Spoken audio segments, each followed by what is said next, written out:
Easy దాటుతూ ఉంటారు వాళ్ళు క్రమం తప్పకుండా ఈజీ వస్తున్న తర్వాత 6 months అవుతారు. కానీ compulsory heart checkup minimum ECG test, echo test, treadmill test, తర్వాత ప్రోమోగ్రామ్ అబ్జర్వ్మెంట్ చేస్తూ ఉంటాం. కంపల్సరీగా ఈసీజీ, ఈకో, టెక్మిల్ టెస్ట్ మనం చేసుకుంటే మనకి ఏమన్నా మైండ్ ప్రాబ్లం మనం డిటెక్ట్ చేసుకోవచ్చు.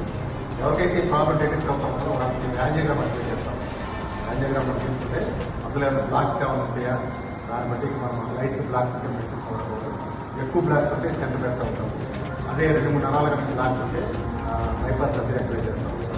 సో అందరికీ ఇచ్చే అడ్వైజ్ ఏంటంటే ఈరోజు మేము ఇక్కడ